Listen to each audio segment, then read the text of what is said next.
नमस्कार दोस्तों, डेट है आज की 4 जून 2022 और स्वागत है आपका एडिटोरियल डिस्कशन में। आज 3 इश्यूज हम डिस्कस करेंगे, तीनों के तीनों द हिंदू के। और वैसे देखो, कल एग्ज़ाम है 5 जून, और जिनका एग्ज़ाम है वो तो ये वीडियो मोस्ट प्रोबेबली नहीं देख रहे होंगे, क्योंकि आप में से ज़्यादातर लोग 2023 वाले हैं। लेकिन 5 जून के बाद हम कुछ चेंजेस लाएंगे एडिटोरियल डिस्कशन में। और जो देख रहे हैं वीडियो, जिनका कल एग्ज़ाम है, उनको बेस्ट ऑफ लक। बिल्कुल अच्छे से आप पेपर दीजिए, पूरे कॉन्फिडेंस के साथ में, अपने ऊपर विश्वास रख के, और आखिरी क्वेश्चन तक लड़ते रहिएगा। ऐसा मत सोचिएगा बीच में 2-3 क्वेश्चन अगर गलत भी हो गए या फिर नहीं आ रहे हैं लगातार 4-5 क्वेश्चन, तो कॉन्फिडेंस को डाउन मत होने दीजिएगा। हर एक क्वेश्चन एक नई बैटल है, पूरा पेपर एक वार है आखिरी तक। जब तक फाइनल लिस्ट में नाम ना आ जाए ना, तब तक आपका जो वार है वो ख़त्म नहीं होता है। तो एक क्वेश्चन एक बैटल हार जाओ बीच में तो घबराना नहीं है। खैर, 3 इश्यूज आज हम डिस्कस करेंगे। सबसे पहले सरकार का सोशल मीडिया प्लेटफॉर्म्स पर रेगुलेशन से संबंधित, लगाम से संबंधित। दूसरा, अफगानिस्तान के साथ धीरे धीरे इंडिया अब एंगेज कर रहा है। और तीसरा आर्टिकल हम डिस्कस करेंगे free and quality higher education से संबंधित। चलिए डिस्कशन स्टार्ट करते हैं। फर्स्ट इंपोर्टेंट आर्टिकल सरकार के द्वारा सोशल मीडिया प्लेटफॉर्म्स जैसे ट्विटर, फेसबुक, इनको रेगुलेट करने से संबंधित हैं। आप जीएस पेपर सेकंड के इस टॉपिक से आर्टिकल को रिलेट कर सकते हो। देखो, पिछले साल आईटी रूल्स 2021 आए थे, जिसको लेके काफ़ी कंट्रोवर्सी पैदा हुई थी। ये डिसाइड किया गया था इन रूल्स में, अगर हमारे देश में कोई सोशल मीडिया प्लेटफॉर्म जैसे ट्विटर, फेसबुक, ये डोमेस्टिक लॉज को और रूल्स को फॉलो नहीं करते हैं, तो इनको अभी जो एग्जम्पशन मिली हुई है ना, कि ये यूजर्स के कंटेंट को होस्ट करते हैं, इंटरमीडियरी हैं, वो एग्जम्पशन एक प्रकार से छिन जाएगी अगर ये डोमेस्टिक लॉज को फॉलो नहीं करते हैं, रूल्स को फॉलो नहीं करते हैं। और एक बार एग्जम्पशन छिन गई तो फिर तो ये प्लेटफॉर्म्स रिस्पॉन्सिबल होंगे अगर किसी यूजर ने कुछ गलत या फिर हेट वाला कंटेंट पोस्ट कर दिया है। तो इसको लेके काफ़ी कंट्रोवर्सी पैदा हुई थी। अल्टीमेटली ट्विटर ने इन रूल्स को मान लिया था। सबसे ज़्यादा तो देखो ट्विटर ने ही आनाकानी की थी, बाद में ट्विटर ने भी इन रूल्स को मान लिया था। इन रूल्स में एक प्रोविज़न ये था कि ये जो प्लेटफॉर्म्स है ना, एक ग्रीवेंस ऑफिसर की नियुक्ति करेंगे। जैसे कि अगर किसी यूज़र को कोई शिकायत है, ग्रीवेंस है, तो वो उस ग्रीवेंस ऑफिसर को अपनी शिकायत भेज सकता है। इसके साथ साथ एक ऐसा एग्जीक्यूटिव यानी ऑफिसर भी डेजिनेट करेंगे जिसके साथ लॉ ऑफिशियल्स कोऑर्डिनेट कर सकें। बहुत बार लॉ एजेंसीज के ऑफिसर्स को ना इन प्लेटफॉर्म्स के साथ कोऑर्डिनेट करने की आवश्यकता होती है, लेकिन पता ही नहीं होता किसके साथ कोऑर्डिनेट करना है, किसके साथ बात करनी है। तो सरकार ने इन रूल्स में बोला कि सभी मीडिया प्लेटफॉर्म्स, ये सोशल मीडिया वाले प्लेटफॉर्म्स, ऑफिसर्स डेजिनेट करेंगे जिनके साथ लॉ एजेंसीज कोऑर्डिनेट कर सकें। अब ऑलमोस्ट 1 साल बाद सरकार ने इन रूल्स में कुछ अमेंडमेंट प्रपोज किए हैं, जिसको लेकर फिर से कंट्रोवर्सी पैदा हो गई है। कंट्रोवर्सी अब ये है, देखो, पिछली बार तो सरकार ने ये कहा था 2021 के रूल्स में कि ये मीडिया प्लेटफॉर्म्स क्या करेंगे, ग्रीवेंस ऑफिसर को नियुक्त करेंगे ताकि यूजर्स जो भी शिकायत है, मतलब जैसे किसी यूजर का मान लीजिए अकाउंट ब्लॉक कर दिया या फिर उस यूजर का कंटेंट हटा दिया गया, तो तमाम तरह की शिकायतें जो है वो यूजर सोशल मीडिया प्लेटफॉर्म के ग्रीवेंस ऑफिसर तक पहुंचा सकता है। लेकिन सरकार को अब ये लगता है ये नाकाफी है, क्योंकि बहुत बार ये सोशल मीडिया प्लेटफॉर्म्स ना, क्योंकि खुद ही कंटेंट हटाते हैं, तो ग्रीवेंस ऑफिसर की नियुक्ति कर भी देना, तो वो ग्रीवेंस ऑफिसर कुछ खास काम करता नहीं है, सिर्फ नाम के लिए डेजिनेट कर दिया और यूजर्स की शिकायतों का कोई समाधान नहीं हुआ। तो सरकार कहती है कि भैया, हम एक कमेटी बनाएंगे और जो ग्रीवेंस ऑफिसर फैसला लेगा ना यूजर की शिकायत पर, वो यूजर अपील फाइल कर सकता है सोशल मीडिया प्लेटफॉर्म के ग्रीवेंस ऑफिसर के फैसले के अगेंस्ट हमारे पास है, यानी सरकार के द्वारा गठित कमेटी के पास अपील फाइल कर सकता है। मैं आपको यहां पे चैन समझा देता हूं। मान लीजिए कोई महेश नाम का व्यक्ति है, ट्विटर को यूज करता है, उसका अकाउंट ब्लॉक हो गया। महेश जाएगा सोशल मीडिया प्लेटफॉर्म यानी ट्विटर के ग्रीवेंस ऑफिसर के पास। ग्रीवेंस ऑफिसर ने कहा कि ठीक है, हमने जो कुछ किया है सही किया है, लेकिन महेश संतुष्ट नहीं हुआ। तो महेश ट्विटर के ग्रीवेंस ऑफिसर के फैसले के अगेंस्ट सरकार द्वारा गठित कमेटी के पास अपील फाइल कर सकता है। तो ये फाइनली अब सरकार ने अमेंडमेंट प्रपोज किया है 2021 के आईटी रूल्स में। हालांकि देखो, अभी हाल ही में पता लगा मुझे, मैं जब रिसर्च कर रहा था, कि सरकार ने ये ड्राफ्ट वापस ले लिया है। बट सरकार का ये कहना है कि हम थोड़े और चेंजेस करके वापस फिर से ये ड्राफ्ट पब्लिक डोमेन में लेके आएंगे। तो अभी तो थोड़ी एम्बिग्युइटी आ गई है, लेकिन सरकार के इस फैसले के अगेंस्ट ना काफी क्रिटिसिज्म भी हो रहा था। जैसे सबसे पहला पॉइंट तो ये है, बहुत बार देखो ट्विटर के ग्रीवेंस ऑफिसर के पास जो शिकायतें जाती हैं ना, वो सरकार की तरफ से ही जाती हैं, रूलिंग पार्टी के लोगों की जाती हैं। जैसे बीजेपी अभी रूलिंग पार्टी है, सरकार में है, तो बीजेपी के जो लोग हैं वो शिकायतें करते हैं। तो बीजेपी और सरकार के लोग जब ट्विटर के ग्रीवेंस ऑफिसर के फैसले के अगेंस्ट सरकार द्वारा गठित कमेटी के पास अपील फाइल करेंगे, तो ये तो नेचुरल जस्टिस के अगेंस्ट हो गया ना। सरकार द्वारा गठित कमेटी है तो जाहिर तौर पर वो सरकार के पक्ष में फैसला लेगी, जिस पार्टी की सरकार है उसके हक में फैसला लेगी। इसके बाद राइटर कहते हैं, देखो सोशल मीडिया प्लेटफॉर्म्स को अच्छे से रेगुलेट करना जरूरी है, इस बात में कोई डाउट नहीं है, लेकिन सरकार द्वारा गठित कमेटी जाहिर तौर पर एक सॉल्यूशन नहीं है। ऑलरेडी इंडिया में freedom of speech and expression के अधिकार पर हाल फिलहाल में काफी सारे क्वेश्चंस रेज हुए हैं। तो ये रूल्स जो हैं further freedom of speech and expression के अगेंस्ट हैं। अभी तो पिछले साल जो रूल्स आए थे उनके खिलाफ केस जो है कोर्ट में पेंडिंग है। तो देखने वाली बात होगी कि कोर्ट जो है क्या फैसला देती है इन रूल्स के बारे में। और अब यह भी देखना होगा कि सरकार जिसने ये ड्राफ्ट अभी फिलहाल के लिए वापस ले लिया है, क्या किसी नए ड्राफ्ट के साथ आती है फिलहाल या फिर नहीं आती है। तो ये पूरा आर्टिकल हमने डिस्कस किया। चलते हैं आगे। अगला आर्टिकल इंडिया और अफगानिस्तान रिलेशंस से संबंधित है। आप जीएस पेपर सेकंड के इस टॉपिक से आर्टिकल को रिलेट कर सकते हो। क्या कंटेस्ट है? देखो, इंडिया से एक डेलीगेशन गया है अफगानिस्तान में। मिनिस्ट्री ऑफ एक्सटर्नल अफेयर ने अपनी स्टेटमेंट में कहा, जॉइंट सेक्रेटरी जेपी सिंह की अध्यक्षता में जो डेलीगेशन गया है अफगानिस्तान में, इंडिया के द्वारा जो ह्यूमैनिटेरियन एड दी जा रही है अफगानिस्तान को, उसका कैसा उपयोग हो रहा है उसकी देखरेख के लिए डेलीगेशन गया है। लेकिन देखो, जाहिर तौर पर जब डेलीगेशन इंडिया का गया अफगानिस्तान में, तालिबान सत्ता में है, तो वहां पे तालिबान के जो हायर ऑफिशियल्स हैं उनसे भी मुलाकात हुई। तो ये एक एग्जाम्पल है कैसे इंडिया अब तालिबान के साथ धीरे धीरे एंगेज कर रहा है। ये 90s से अलग है। 90s में जब एकदम से तालिबान सत्ता में आ गया था ना, तो इंडिया ने तालिबान से एंगेज करने से पूरी तरह से मना कर दिया था। नतीजा क्या निकला? इंडिया को नुकसान हुआ। 1999 में एक विमान अपहरण हुआ और आतंकवादियों ने उस विमान को उतारा कहां पे? अफगानिस्तान में। अफगानिस्तान में तालिबान सत्ता में था, तालिबान के साथ इंडिया की कोई बोलचाल नहीं थी, तो इंडिया वहां पे कोई ऑपरेशन नहीं चला इसका। इसके अलावा वैसे भी अफगानिस्तान एक प्रकार से एंटी इंडिया टेररिस्ट ग्रुप्स का कैंप सा बन गया था, अड्डा बन गया था। बहुत सारे ऐसे टेरर कैंप्स पनपने लगे थे अफगानिस्तान की धरती पर जो इंडिया के अगेंस्ट वायलेंस फैलाना चाहते थे, इंडिया को तोड़ना चाहते थे।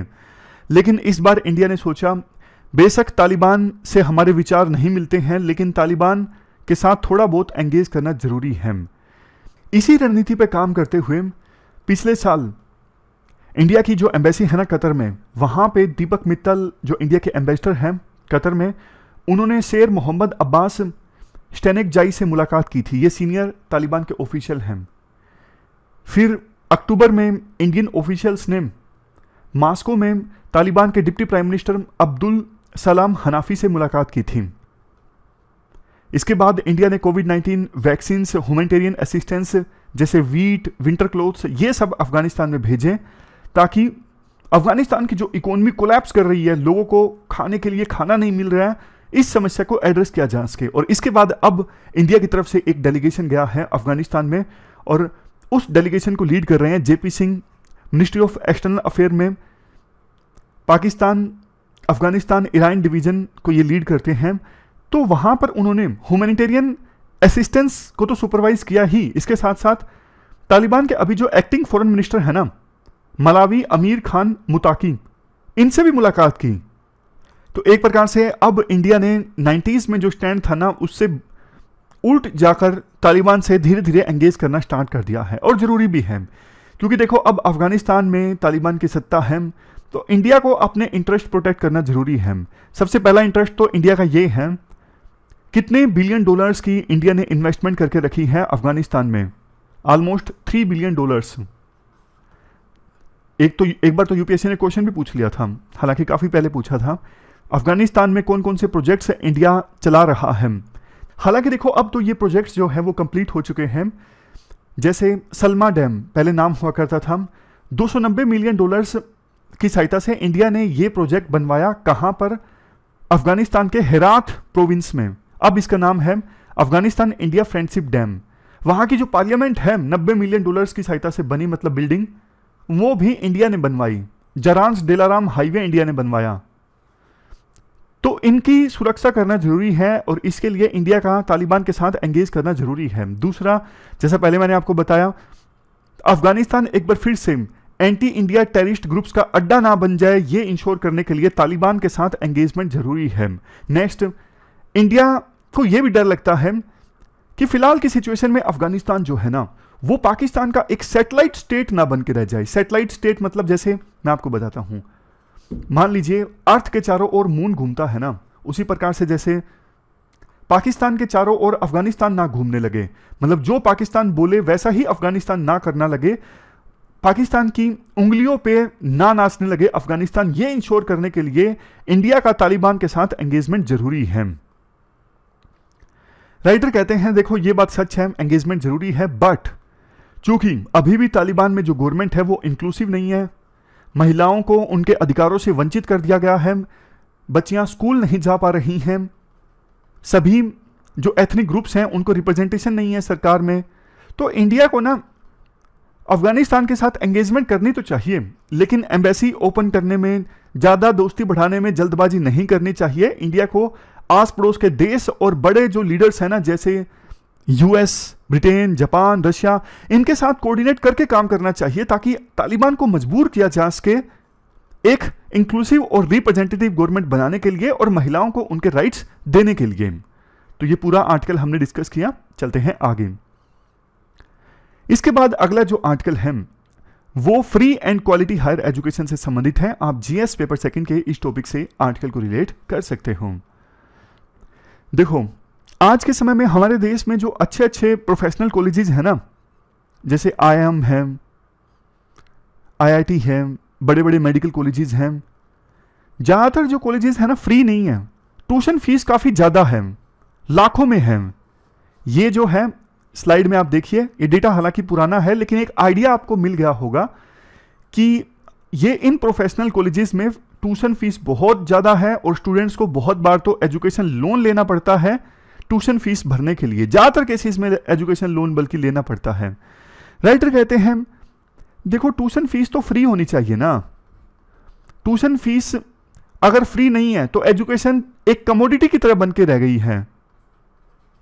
पुराने समय में गुरुकुल में एजुकेशन फ्री हुआ करती थी, बाद में हालांकि एक चलन हुआ करता था गुरु दक्षिणा का, लेकिन जब देखो एजुकेशन फ्री नहीं होती, महंगी होती है ना, तो आप बोलोगे एजुकेशन लोन तो मिल जाता है ना, क्या दिक्कत है, गरीब आदमी को भी मिल जाता है वो तो। लेकिन दिक्कत ये आती है एजुकेशन लोन बच्चे ले तो लेते हैं, लेकिन जानबूझ के वो कोर्सेज लेते हैं जिसको परस्यू करके वो ग्रेजुएट होने के बाद में ज्यादा पैसा कमा सकें। वो पैसा कमाने के लिए कोर्सेज लेना पसंद करते हैं, ना कि जनता को सर्व करने के लिए। जबकि एजुकेशन अगर फ्री होना तो फिर बच्चे के दिमाग में, पेरेंट्स के दिमाग में ये सब चीजें नहीं आएंगी कि हाँ इतना सारा एजुकेशन लोन लिया है, पे करना है तो कोर्स अच्छा होना चाहिए। फिर वो इंटरेस्ट का कोर्स लेंगे, जनता को सर्व करने के लिए कोर्स लेंगे। एक एग्जांपल दिया जाता है न्यूयॉर्क यूनिवर्सिटी का। न्यूयॉर्क यूनिवर्सिटी का NYU ग्रोसमैन स्कूल ऑफ मेडिसिन है। इन्होंने ना डिक्लेयर किया 2021-22 के एकेडमिक ईयर से ट्यूशन फीस बिल्कुल फ्री होगी सभी स्टूडेंट्स के लिए, और इसके लिए भारी भरकम डोनेशन भी आया है। जैसे चेयर है NYU लैंगोन health board of trustees के, इन्होंने डोनेशन दिया और भी बहुत सारे लोगों ने डोनेशन दिया। तो ये एक अच्छी शुरुआत है। आप देखो नॉर्डिक कंट्रीज का एग्जाम्पल लीजिए, जैसे ये सारे देश स्वीडन, फिनलैंड, नॉर्वे, डेनमार्क और स्वीडन में अभी तक देखो ट्यूशन फीस थी ना पूरी तरह से फ्री थी, लेकिन हाल ही में इन्होंने थोड़ी रिस्ट्रिक्शंस लगा दी हैं कि जैसे यूरोप के कंट्रीज के लिए फ्री होगी, बाहर के स्टूडेंट्स के लिए फ्री नहीं होगी। कुछ देश तो अभी भी ऐसे हैं जैसे फिनलैंड है, नॉर्वे है, आइसलैंड है, जर्मनी है, यहां पर ना ट्यूशन फीस सभी स्टूडेंट्स के लिए फ्री है, चाहे वो लोकल स्टूडेंट्स हो या फिर इंटरनेशनल स्टूडेंट्स हों। और ये देश ना हैप्पीनेस इंडेक्स में सबसे आगे भी हैं। जब देखो कोई बच्चा इंटरनेशनल स्टूडेंट इन देशों में फ्री एजुकेशन प्राप्त करता है ना, तो बाद में वो वहीं पर जॉब भी करता है और इन देशों की ग्रोथ में, डेवलपमेंट में कंट्रीब्यूट भी करता है। यानी इन देशों को ना, जहां पे फ्री एजुकेशन है इवन इंटरनेशनल स्टूडेंट्स के लिए, इन देशों को आगे जाके उन इंटरनेशनल स्टूडेंट्स से काफी फायदा भी हुआ है। तो ये जो देश है ना, फ्री एजुकेशन में विश्वास रखते हैं, इसी मॉडल को ना छोटे छोटे देशों को भी फॉलो करना चाहिए। इंडिया जैसे देशों में तो एजुकेशन मतलब दुख की बात है, लेकिन एक कमोडिटी बन के रह गया है। और जबकि फ्री एंड क्वालिटी एजुकेशन एक अधिकार होना चाहिए, ना कि सरकार का एहसान किसी पर।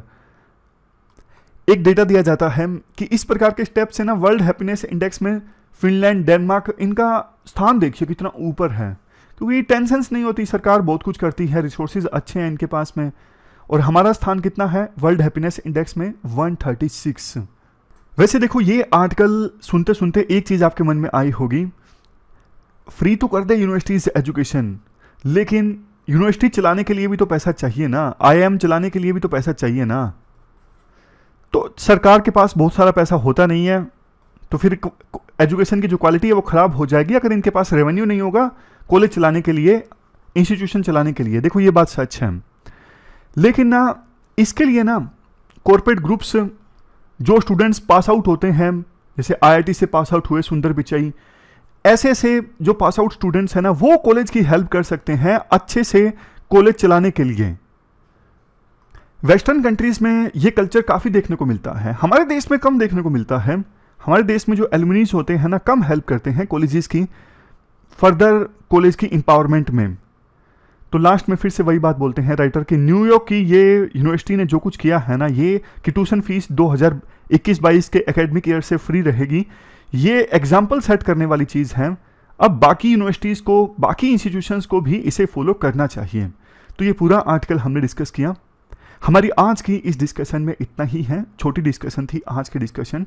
Thank you very much for discussion.